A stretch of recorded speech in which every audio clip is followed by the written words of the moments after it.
막막함 가운데 찾아오시는 그분의 손길이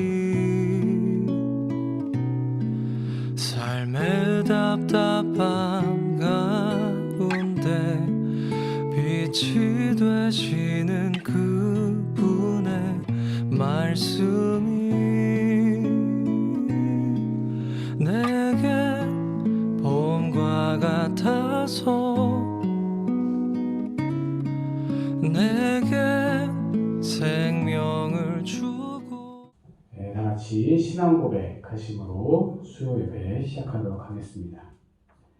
나는 전능하신 아버지 하나님 천지의 창조주를 믿습니다. 나는 그의 유일하신 아들 우리 주 예수 그리스도를 믿습니다.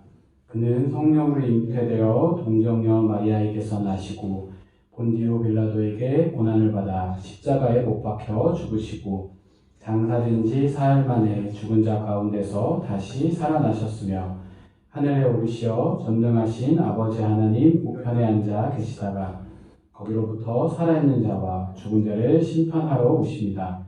나는 성령을 믿으며 거룩한 공교회와 성도의 교제와 죄를 용서받는 것과 몸의 부활과 영생을 믿습니다. 아멘. 다같이 찬송가 410장 찬송하도록 하겠습니다.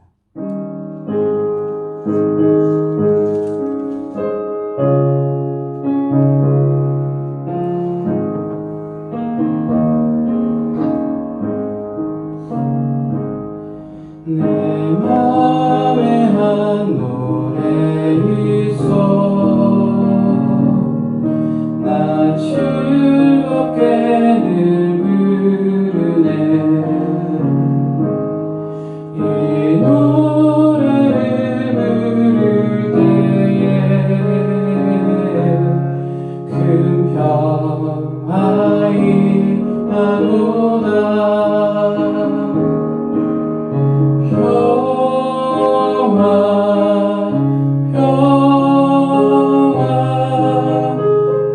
하나님 주신 선물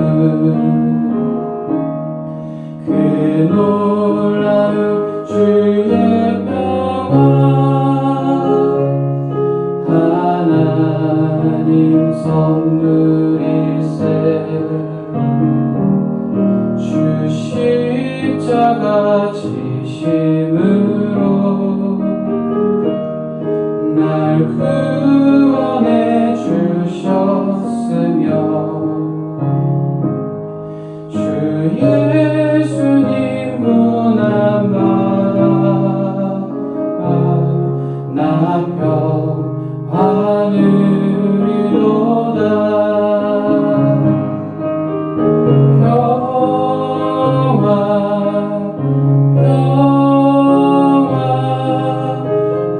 하나님 주신 선물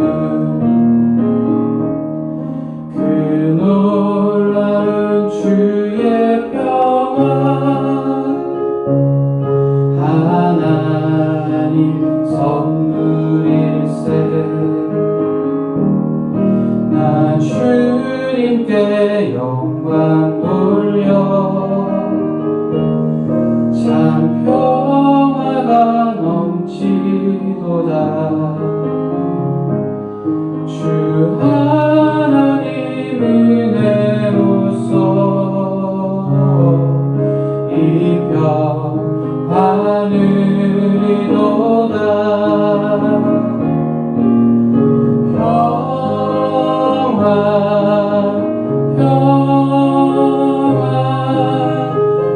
하나님 주신 선물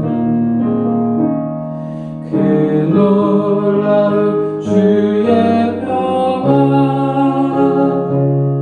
하나님 선물일세 이 평화를 얻으려고 주 앞으로 나갈 때 주 예수님 우리에게 이 평화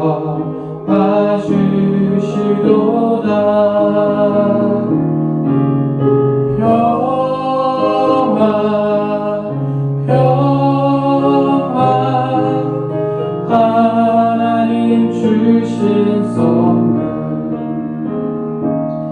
그 놀라운 주의 평화 하나님 선물일세. 아멘. 다음 찬송가 412장 찬송하겠습니다.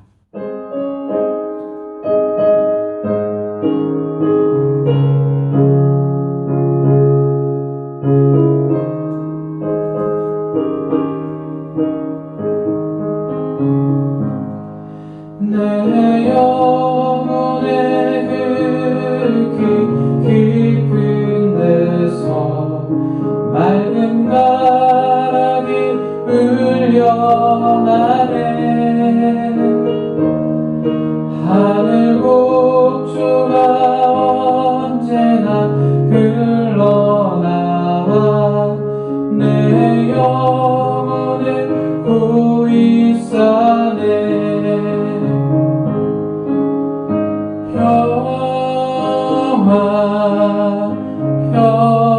평화로다 하늘 위에서 내려오네. 그 사랑의 물결이 영원토록 내 영혼을 덮으소서. 내 맘속에 솟아난 이 평화는 깊이 묻힌 고배로다. 나의 부활을 캐내어 가져갈 자 그 아무도 없으리라.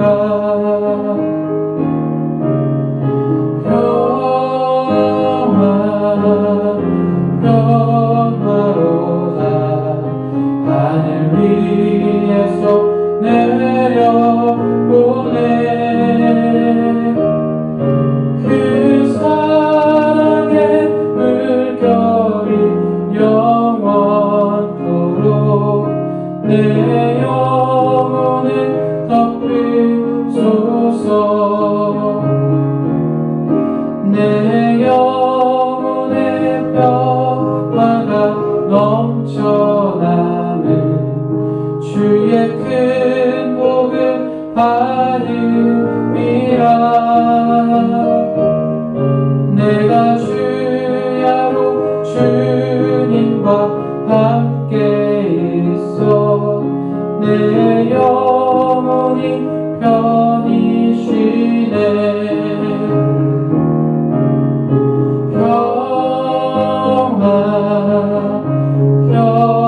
평화로다 하늘 위에서 내려오네.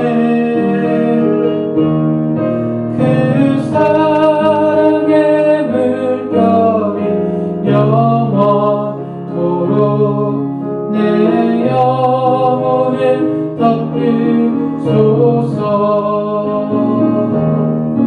이 땅 위에 험한 길 가는 동안 참된 평화가 어디 있나. 우리 모두가 예수를 친구 삼아 참 평화를 누리겠네.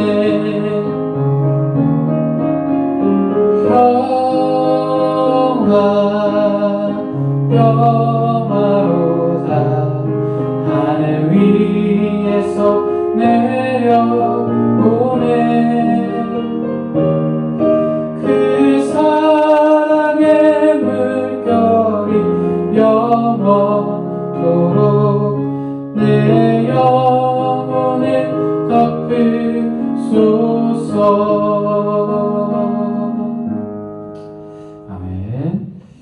오늘 말씀은 요한복음 말씀입니다.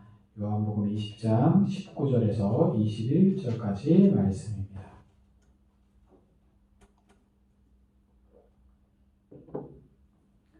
요한복음 20장 19절에서 21절 신약 183페이지에 있습니다. 제가 읽어드리도록 하겠습니다. 이날 곧 안식 후 첫날 저녁 때에 제자들이 유대인들을 두려워하여 모인 곳의 문들을 닫았더니 예수께서 오사 가운데 서서 이르시되 너희에게 평강이 있을지어다. 이 말씀을 하시고 손과 옆구리를 보이시니 제자들이 주를 보고 기뻐하더라. 예수께서 또 이르시되 너희에게 평강이 있을지어다. 아버지께서 나를 보내신 것 같이 나도 너희를 보내노라. 아멘. 오늘 읽은 이 말씀을 가지고 영광과 평화의 복음이라는 제목으로 수요일에 설교 말씀 전해드리도록 하겠습니다. 우리는 종종 영광입니다라는 이 표현과 말을 사용을 하게 됩니다. 이 존귀한 분이 우리에게 호의를 보여주거나 혹은 초대를 해주었을 때 아니면 과분한 대접을 내가 받게 되면 이런 말을 사용을 하게 되죠. 반면에 손 아랫사람이나 이 사회적 지위가 나보다 낮은 그런 사람들에게는 잘 사용하지 않는 말이기도 합니다. 교통사고로 이 하반신이 마비된 상황에서 이 각고의 노력으로 대학을 졸업한 한 사람이 계셨어요. 예전에는 이 해마다 대통령이 대학 수석 졸업자 및 또한 어려움을 잊고 이 대학을 졸업하는 사람들을 초대해서 그 청와대에서 이 오찬을 함께하는 그런 행사가 있었습니다. 이 자리에 초청을 받게 된 이분이 대통령과 함께 오찬을 하게 되었고요. 그래서 이제 시계를 선물로 받게 됩니다. 그 후에 한 20여 년의 그 시간이 지나게 되었지만 이분이 이 시계를 얼마나 소중하게 다루었는지 마치 지금 봐도 새것과 같은 그런 상태로 보관을 하고 있는 거예요. 또한 이 사람은 대통령과 악수하며 찍은 사진을 집 안 벽에다가 소중하게 걸어두고 굉장히 영광스럽게 여겼습니다. 여러분들에게 가장 큰 영광은 무엇입니까? 세상 지위가 높은 분이 나를 만나주게 되면 영광이라고 생각을 하시나요?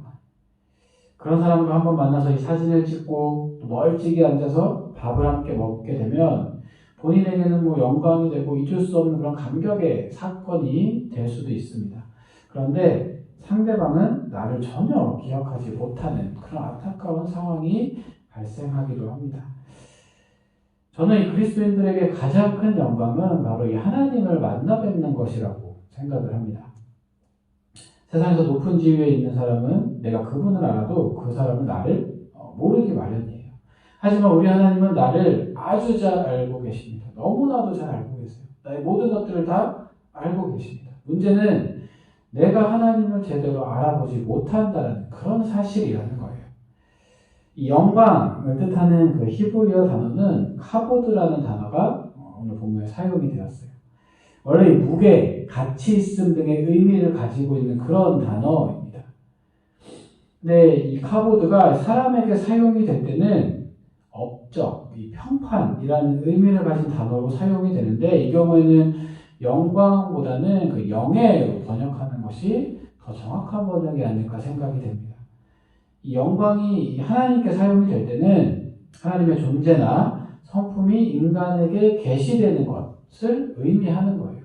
그러니까 엄격히 말하면 이 영광이라는 단어는 오직 하나님께만 사용할 수 있는 그런 단어라는 겁니다. 이 모세가 이 시내산에서 하나님께 그 율법을 받았을 때 그분의 영광의 강체가 이 모세의 얼굴에 반사가 되어서 백성들이 쳐다보지 못할 그런 상황이 되거든요.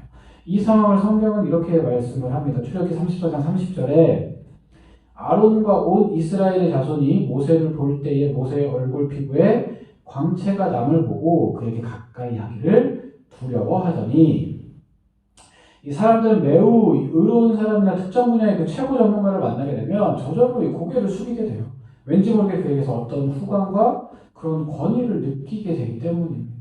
사람도 이러한데 하나님을 대면하고 교제하고 동행한 경험이 있는 사람이라면 그분에게서 느낀 것을 인간의 언어로는 다 설명하지 못할 것이죠. 그래서 저는 영광이라는 말밖에는 표현할 길이 없다라고 생각을 합니다. 주님께서 가르쳐주신 그 주기도문을 한번 생각을 해보시기 바랍니다. 우리는 마지막에 이렇게 고백을 하죠. 나라와 권세와 영광이 영원히 아버지께 있사옵나이다.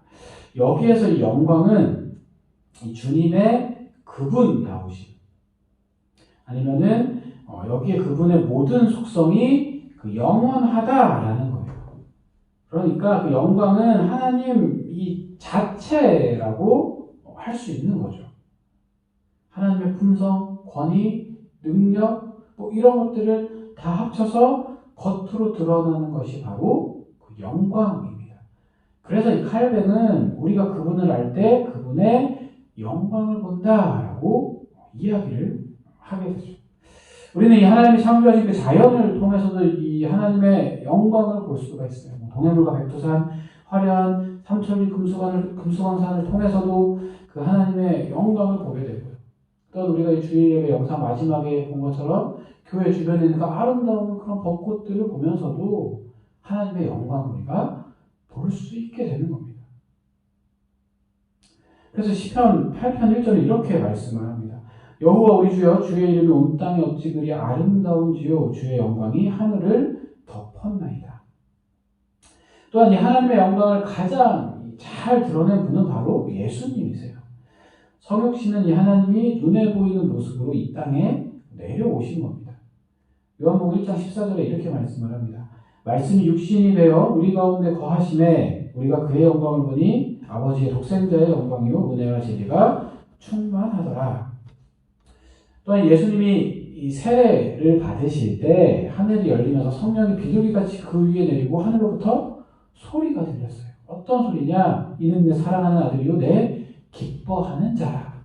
이 말씀은 하나님, 예수님 그리고 성령님이라는 그 삼위일체 하나님의 그 영광스러운 임재를 보여주는 말씀인 거예요. 예수님과 함께하는 곳에 하나님의 영광은 항상 나타나게 됩니다.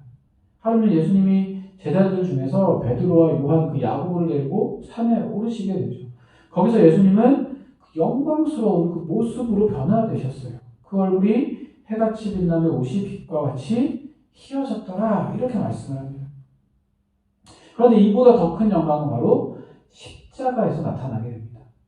예수님은 인류 구원을 위해서 십자가에 달리셨어요.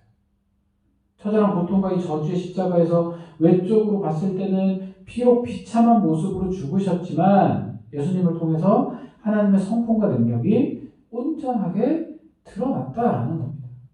이로써 십자가에서 하나님의 영광은 찬란하게 나타났어요. 그런데 이 십자가보다 더 영광스러운 게 있는데 그것이 무엇이냐면 예수님이 죽음에서 사흘 만에 부활하심으로 인해서 온전한 구원을 이루신 그 순간이라는 겁니다. 예수님의 이 탄생이 구원의 시작이라고 한다면 부활은 구원의 완성이 되는 거예요. 부활의 주님을 만난 사람들의 변화를 한번 보시기 바랍니다. 알코올 중독자, 마약 중독자, 범죄자, 조직폭력배, 강도, 살인범 그 모든 사람들이 하나님을 만나서 다 뒤집어지고 다 변화된 삶을 살아갑니다. 그러니까 즉 부활의 주님이 변화시키지 못할 죄인은 없다라는 거예요. 이것이 놀라운 은혜이고 영광인 것이죠. 또한 예수님의 영광스러운 모습은 재림의 때에도 우리가 볼 수가 있게 됩니다. 누가복음 21장 27절에 이렇게 말씀을 해요. 그때 사람들이 인자가 구름을 타고 능력과 큰 영광으로 오는 것을 보리라. 이 창조와 재림에 나타나는 그 하나님의 영광은 믿지 않는 사람들도 볼 수가 있어요. 그런데 예수님과 십자가에서 보여지는 영광은 성령으로 거듭나야지만 우리가 볼 수 있게 되는 겁니다. 그러니까 말씀 묵상과 기도, 찬양과 그 예배를 드리는 그 중에 아니면 평소에도 하나님에 대해서 묵상하는 그 삶의 삶 순간순간에도 하나님의 영광을 우리가 볼 수 있게 되는 것이죠. 그래서 이 하나님의 영광을 가장 잘 볼 수 있는 현장이 바로 그 예배의 현장입니다. 그런데 이 오늘날 예배당은 저마다 갈수록 화려해지고 웅장해지고 커지고 멋져졌는데 사람들은 예배의 감격이나 감동이 사라졌다라고 얘기를 해요. 그 이유가 무엇일까요? 이전의 예배는 소박했지만 사람들에게는 그 예배를 기대하는 마음이 있었어요. 감동도 있었습니다. 그러니까 보고 듣는 것이라고는 예배가 전부였던 그 가난한 시절에는 더욱 그랬다라는 거예요. 그런데 요즘 예배에는 강요된 감동은 있는데 가슴속 깊은 곳에서 솟아나는 감동이 적어졌습니다. 왜 이렇게 됐을까요? 먼저 예배에 대한 사모함이 사라졌다라고 생각합니다. 사람들은 하나님이 아니어도 살만하다라고 생각을 해요. 그러니까 절박하지 않는 거죠. 예배가 아니어도 갈 곳이 많고 재미있고 감동을 주는 여러 가지가 너무나도 많이 있습니다. 그러니까 예배에 지각을 하기도 하죠. 예배당에 와 있어도 간절한 기도와 말씀에 대한 그 열망이 없는 거예요. 그저 왔다가 그냥 가는 예배. 여기에 무슨 영광이 있을까요? 그렇기 때문에 이제 예배에 목숨을 거는 그 사모함과 열망이 회복되어야 하는 겁니다. 그 다음은 그 예배를 드리는 회중 안에 하나님의 보좌가 없다라는 거예요. 요한계시록의 중심은 하나님의 보좌를 이야기를 합니다. 계시록 4장 2절에 내가 그 성령에 감동되었더니 보라 하늘에 보좌를 베풀었고 그 보좌 위에 앉으신 이가 있는데 라고 말씀을 합니다. 그러니까 이 모든 것이 그 하나님의 보좌로부터 흘러나오게 되는 거예요. 영광, 희열, 감동, 찬양, 은혜 그리고 결단 그 모든 것들이 바로 그 하나님의 보좌로부터 흘러나오게 됩니다. 왜 예배 가운데 하나님의 그 보좌가 사라지게 되었을까요? 그 예배 중에 사람들이 그 보좌를 가리기 때문이에요. 사람이 듣도록 하는 기도, 사람의 소리로 범벅이 된 설교, 사람의 생각으로 가득 차 있는 우리가 그 하나님의 보좌를 가리고 있다는 겁니다. 교회에서는 하나님의 보좌가 보여야 돼요. 사람의 생각과 말을 중단하고 그 영광스러운 보좌에 계신 그 주님을 깊이 바라보는 그 태도가 중요하다라는 거예요. 하나님의 보좌로부터 은혜의 강물이 흘러나와서 우리의 영혼을 적셔줄 때 내가 살게 되고 가정이 살고 교회가 살게 되는 것입니다. 누가복음 2장 14절에 이렇게 말씀을 합니다. 지극히 높은 곳에서는 하나님께 영광이요 땅에서는 하나님이 기뻐하신 사람들 중에 평화로라. 그러니까 예수 그리스도의 그 오심은 하나님께 영광을 돌리는 사건이고요. 사람들에게는 그 평화를 주는 그런 사건이라고 지금 말씀을 하고 있습니다. 그러니까 누가복음은 그 예수님이 그 로마 제국 그 아우구스투스 시대에 태어났다라고 알려주는데 이 아우구스투스 황제의 본명은 옥타비아누스였어요. 그는 경쟁자들을 물리치고 로마의 그 1인자가 됩니다. 그래서 이 아우구스투스라는 칭호를 받게 되었고요. 로마 공화정을 종식시키고 제정으로 바꾼 그런 인물이에요. 그러니까 이 아우구스투스가 실현한 그 로마 제국은 이제 우리가 흔히 알고 있는 역사적으로 그 팍스 로마나라고 부릅니다. 즉 로마의 평화를 의미하고 있죠. 그러니까 이것은 로마 제국의 힘과 권력으로 유지되는 그 평화를 이야기하고 있는 거예요. 그런데 누가는 이 평화가 힘으로 유지되는 그 아우구스투스 시대의 또 다른 평화의 모습으로 세상에 오신 그 아기 예수님을 소개하고 있어요. 하나님께 영광, 땅에서는 평화. 유신시대에 독재라는 말을 사용을 하게 되면 국가보안법 위반으로 잡혀갔었습니다. 근데 이 아우구스투스 황제가 통치하던 이때 당시도 힘으로 유지되는 그 로마의 평화 외에 그 다른 평화를 이야기를 하게 되면 잡혀가는 그런 시대였어요. 그런 시대에 하늘의 영광, 땅의 평화. 이 말은 혁명과도 같은 선언이라는 거예요. 오늘 본문에서 부활하신 예수님께서 하신 그 첫 마디는 평강이 있을지어다입니다. 평강은 부활하신 예수님의 선물이에요. 부활 능력은 생명의 능력이고요. 부활의 그 생명이 있는 곳에 평화가 있게 됩니다. 그 평화는 히브리어로 샬롬이죠. 샬롬을 주시는 주님을 만나면 우리 인생의 슬픔이 사라지게 되는 거예요. 예수님이 십자가를 지고 그 골고다를 향하실 때 그 뒤를 따라갔던 사람들 가운데는 가슴을 치면서 슬피 우는 그 여자의 무리가 있었다라고 누가복음이 설명을 하고 있습니다. 그들에게 예수님의 죽음은 너무나도 큰 슬픔이었어요. 더군다나 예수님께서 돌아가신 후에 곧 그 안식일이 시작되었기 때문에 예수님의 시체를 장사 지낼 시간 자체가 없었습니다. 그러니까 사람들은 그 장례 절차를 대충 진행할 수밖에 없었던 것이죠. 그러니까 예수님을 위해서 이 제대로 된 그 장례식도 치르지 못한 안타까움이 이 여인들을 더욱더 슬프게 하게 된 거예요. 그래서 이 여인들은 그 안식일이 끝나자마자 새벽에 그 예수님의 시신에 바를 향품을 준비해서 무덤을 찾아가게 된 거예요. 그런데 그 무덤은 비어 있었습니다. 이 모습을 보고 가슴이 철렁 내려가는 마리아는 슬퍼서 울게 되죠. 이때 예수님께서 나타나서 말씀하십니다. 어찌하여 우느냐? 누굴 찾고 있느냐? 그렇지만 마리아는 예수님을 알아보지 못하죠. 그분이 동산지기인 줄 알고 이렇게 대답을 합니다. 당신이 우리 주님의 시신을 옮겼다면 어디 두었는지 말씀해 주십시오. 이때 주님께서 이렇게 말씀하시죠. 마리아야. 그제서야 마리아는 그분이 예수님임을 알게 되고 그 순간 이 마리아의 슬픔은 날아가 버리게 됩니다. 우리는 인생에서 슬픈 일들을 많이 만나게 됩니다. 사랑하는 이와의 이별, 사고와 재난, 질병, 가난, 고난, 실패, 미움, 증오, 질투 이 모든 것들이 우리를 슬프게 하죠. 낮에는 슬픔과 걱정 속에서 살아가게 되고요. 밤에는 그 슬픔에 짓눌려서 살아가게 됩니다. 이때 우리는 주님의 음성을 들어야 살 수가 있어요. 내가 너에게 평화를 주노라.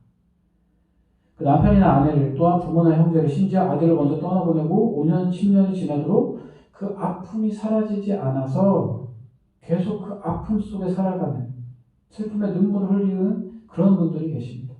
오늘 이 부활의 주님께서 마리아야 하고 부르시는 그 주님의 음성을 들으시기 바랍니다.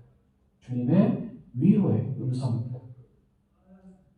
그러니까 주님을 만나면 두려움이 사라지는 것이죠. 그러니까 10명의 제자들은 이 두려움에 떨고 있었어요. 그들이 문을 걸어 잠그고 있었다는 것만 봐도 그 사람들이 얼마나 이 두려움에 떨고 있었는지 짐작을 할 수 있는 것입니다. 이때 부활하신 예수님이 그들을 찾아오세요. 너희에게 평강이 있을지어다. 이 말을 듣는 순간 제자들의 마음을 무겁게 짓누르고 있던, 고문하고 있었던 그 공포가 완전히 사라지게 되는 것이죠. 오늘날 이 두려움의 노예가 되어서 살아가는 사람들이 굉장히 많이 있습니다. 전쟁의 공포, 묻지마 범죄, 실직에 대한 두려움, 경제적인 어려움 이런 공포들이 너무나도 많이 있죠. 사소한 일로 평생 쌓은 명성이 한순간에 무너져 내릴지도 모른다 그런 두려움이 있는 거예요. 젊은이들에게도 취업, 졸업, 결혼에 대한 그 두려움이 가득 차 있습니다. 대부분의 사람들은 질병과 죽음에 대한 두려움을 저마다 가지고 살아가고 있어요. 이런 우리들에게 오늘 예수님이 말씀해 주십니다. 평강이 너희에게 있을지어다. 밤에 밖에 나가서 하늘을 보면 수많은 별들을 우리가 볼 수가 있게 됩니다. 그런데 아침에 해가 뜨게 되면 별들은 다 사라지게 되죠. 그런데 그 별이 사라지게 된 게 아니라 별빛보다 햇빛이 더 강렬하기 때문에 다만 보이지 않을 뿐입니다. 그런데 예수님의 빛은 이런 햇빛보다도 더 밝으세요. 주님의 영광은 모든 어두움을 물리쳐내십니다. 몰아내시는 거예요. 십자가를 지시고 부활하시고 주님과 함께 거하면 인생의 그 모든 어려움과 어두움을 우리가 이길 수 있게 된다는 겁니다. 바람이 몹시 불고 있던 어느 날 한 해녀가 바다에 뛰어들어서 그 해물을 캐고 있었어요. 이를 지켜보던 한 사람이 이렇게 풍랑이 거센 날에도 바다에 들어갑니까? 라고 물어봅니다. 그러자 해녀가 이렇게 대답을 하죠. 풍랑이 바다 속에도 있나요? 우리가 이 신앙의 더 깊은 세계로 들어가게 되면 인생의 환경에서 요동치는 풍랑도 능히 극복할 수 있게 되는 것입니다. 그렇기 때문에 우리는 문제나 환경을 보지 않고 예수님을 바라봐야 돼요. 주님의 영광의 빛 앞에서는 모든 어두움이 사라지게 됩니다. 근심과 걱정, 낙심과 절망 그리고 내 자아의 초라함도 다 사라지는 거죠. 우리의 눈을 예수 그리스도께 고정시켜야 되는 겁니다. 그러면 하늘의 영광이 여러분들의 마음속에 임하게 되는 겁니다. 어떠한 어려움이 있어도 장차 나타날 그 미래의 영광을 소망하면서 예수님 안에 거하시기 바랍니다. 시들어가는 그 세상 영광이 아니라 시들지 않는 그 영원한 하늘의 영광과 주님이 주신 평화를 여러분들이 누릴 수 있게 될 것입니다. 우리가 힘들고 어려울지라도 예수님만을 바라볼 때 주님께서는 우리에게 이렇게 말씀해 주실 것입니다. 너희에게 평강이 있을지어다. 기도하겠습니다. 하나님 감사합니다. 아버지의 은혜로 오늘도 예배하게 하시고 말씀을 듣게 하심을 감사드립니다. 하나님 힘들고 어렵고 고난과 어두움이 내 삶에 있을지라도 흔들리지 않고 주님을 바라보기 원합니다. 또한 위로하시는 주님의 그 음성을 듣기 원합니다. 너에게 평강이 있을지어다 라고 말씀하시는 그 주님의 위로의 음성을 들음으로 인하여서 우리가 힘을 얻고 주님과 동행하며 주님께서 원하시는 삶을 살아갈 수 있도록 인도하여 주시옵소서. 감사드리며 예수님의 이름으로 기도드립니다. 아멘. 다시 찬송가 428장 찬송하도록 하겠습니다.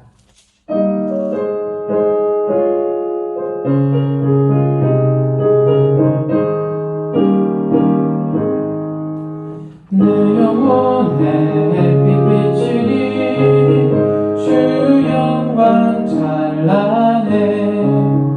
이 세상 어떤 빛보다 이미 더 빛나네.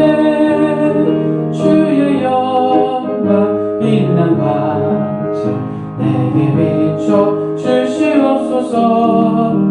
그 밝은 얼굴 배울 때 나의 영혼 기쁘다. 내 영혼에 노래 있으니 주 찬양합니다. 주 귀를 기울이시사 가두고 계시네. 주의 영광 빛난 광채 내게 비춰 주시옵소서. 그 밝은 얼굴 배울 때 나의 영혼 기쁘다. 내 영혼에 봄날 되어서 주 함께 하실 때 그 평화 내게 깃들고 주의 꽃피네. 주의 영광 빛난 광채 내게 비춰 주시옵소서. 그 밝은 얼굴 배울 때 나의 영혼 기쁘다. 내 영혼에 희락이 있고 큰 소망 넘치네. 주 예수 복을 주시고 또 내려주시네.